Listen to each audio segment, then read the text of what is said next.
Bismillahirrahmanirrahim. Assalamualaikum warahmatullahi wabarakatuh. Alhamdulillah hamdan katsiran tayyiban mubarakan fih. Mubarakan alaika ma yuhibbu rabbuna wa yarda. Asyhadu an la ilaha illallah wahdahu la syarika lah. Wa asyhadu anna Muhammadan abduhu wa rasuluh sallallahu alaihi wa ala alihi wa sahabatihi wa man tabi'ahum bi ihsanin ila yaumiddin. Amma ba'd. Ma'asyiral muslimin, ma'asyiral muslimat, saudaraku, saudariku yang dimuliakan Allah tabaraka wa taala. Pada kesempatan subuh hari yang berbahagia ini, tepatnya pada hari ini tanggal 28 Syawal 1444 Hijriah, yaitu hari Jumat. Hari Jumat terakhir daripada bulan Syawal, dengan harapan mudah-mudahan ibadah puasa Syawal kita 6 hari bulan Syawal diterima oleh Allah tabaraka wa taala. Dan juga bagi teman-teman yang mungkin pada hari ini masih melaksanakan puasa sunnahnya di bulan Syawal, mungkin hari-hari terakhir tinggal beberapa hari ke depan, mudah-mudahan teman-teman dapat menyelesaikan puasa sunnahnya, yang mana puasa sunnah ini merupakan puasa yang mengiringi daripada bulan puasa Ramadan kita, yang mana pahalanya teman-teman sudah mengetahui sama dengan kita puasa setahun penuh.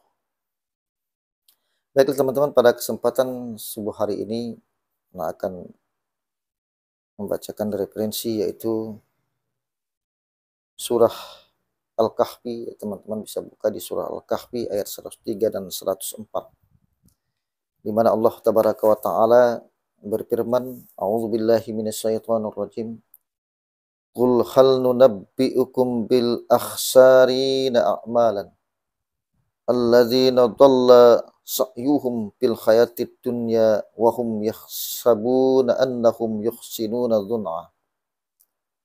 Wahai Muhammad, kata Allah, maukah engkau kukabarkan tentang orang-orang yang paling merugi amalnya? Orang-orang yang paling merugi amalnya, padahal mereka di dunia telah berusaha semampu mungkin,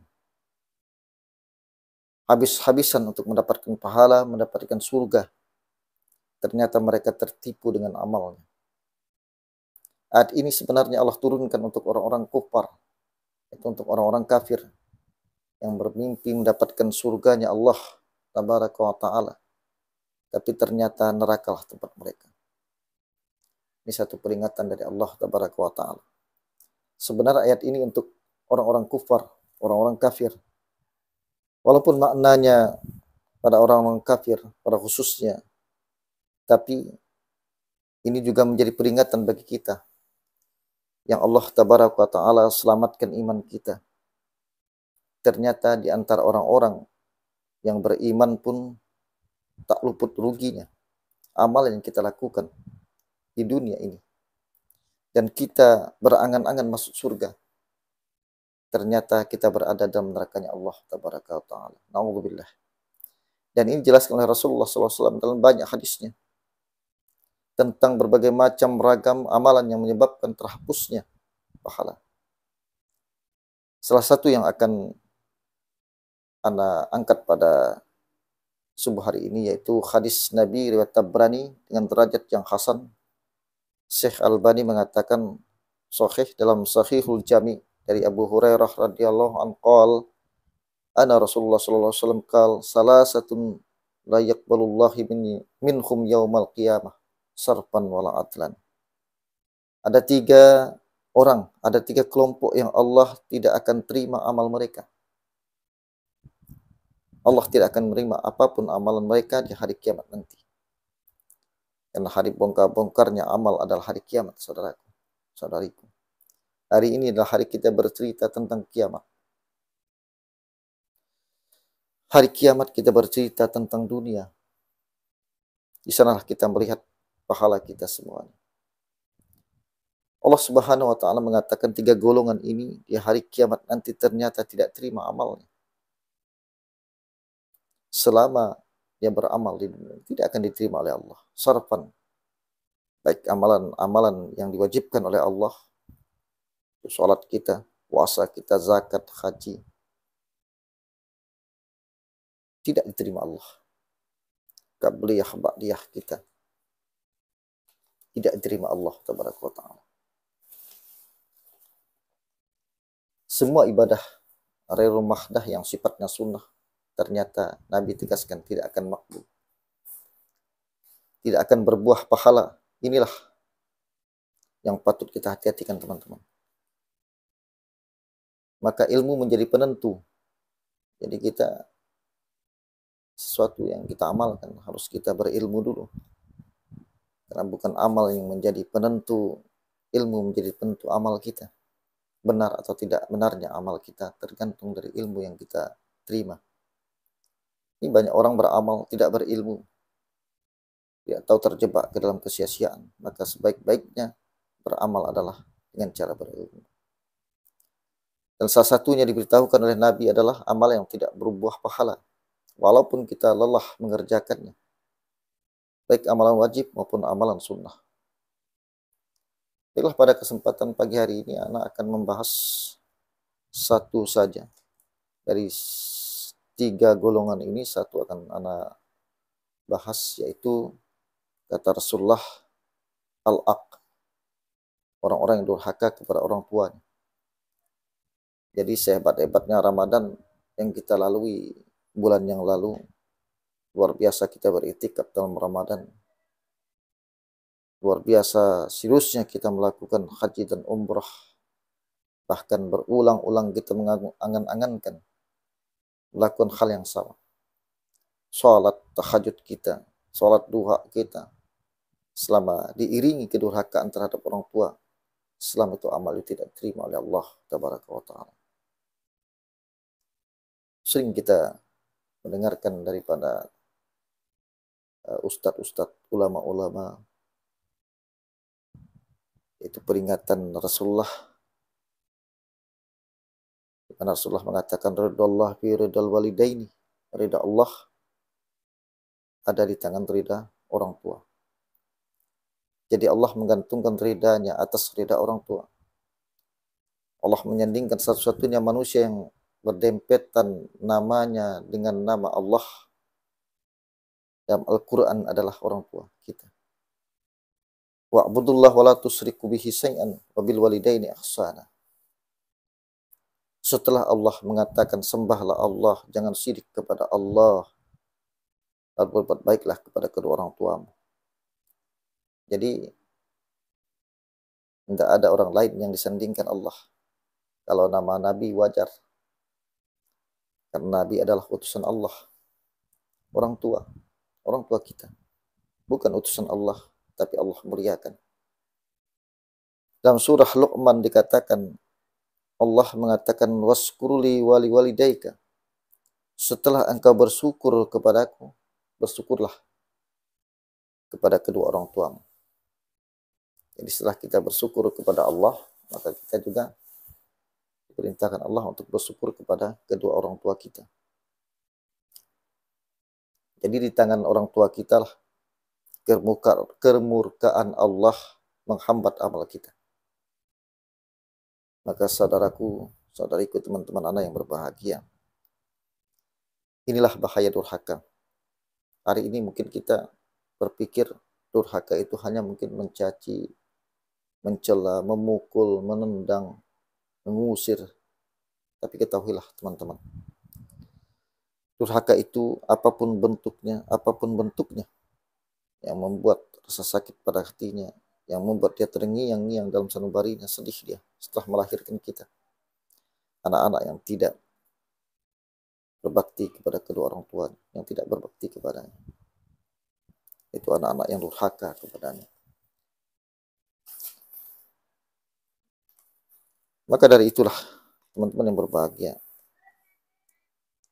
yang membuat dia terngiang-ngiang, sedih dia setelah memelihara anaknya, tapi anaknya tidak pernah menghubungi. Jadi mungkin orang tua kita jauh dari kita. Kita tidak pernah menghubunginya, tidak pernah meneleponnya. Kita disibukkan dengan istri kita, sibukkan kebahagiaan anak-anak kita. Kita belikan makanan untuk istri dan anak-anak kita, tapi tidak pernah satu bungkus pun kita kirimkan kepada orang tua kita. Bahkan mungkin Kita menawarkan makanan-makanan terlezat, tapi kita lupa menawarkan kepada orang tua kita. Bahkan kita membawa istri dan anak-anak kita, membeli baju setiap hari raya menjelang, tapi kita melupakan membawa orang tua kita untuk memilih baju untuk orang tua kita. Padahal mereka lah dulu yang membawa kita dari satu pintu toko ke pintu yang lainnya. Mereka berkata, nak, pilihlah. Pernahkah kita mengulangi perbuatan itu? Pernahkah kita membawa orang tua kita, lalu kita katakan, ayah, emak, pilihlah. Apapun yang emak inginkan, pilihlah. Pilihlah. Walaupun jutaan. Kenapa? Karena mereka dulu tidak pernah membatasi kita. Harus yang begini, nak. Harus yang harga begini, nak. Kalau mereka sakit karena tidak pernah berkunjung kepadanya, apalagi meneleponnya, maka durhakalah kita di sisi Allah tabaraka wa ta'ala. Kita tidak mengirimkan hasil rezeki kita kepada mereka, dan mereka bersedih hati di atas perbuatan itu. Bahaya, sangat berbahaya bagi amal kita, saudaraku, saudariku, teman-teman yang berbahagia. Maka dari itulah, teman-teman yang berbahagia, setarakanlah amal kita dengan mengingatkan orang tua kita. Istri tetap nomor 2 bagi kita laki-laki, bukan nomor 1, teman-teman. Orang tua lah nomor 1.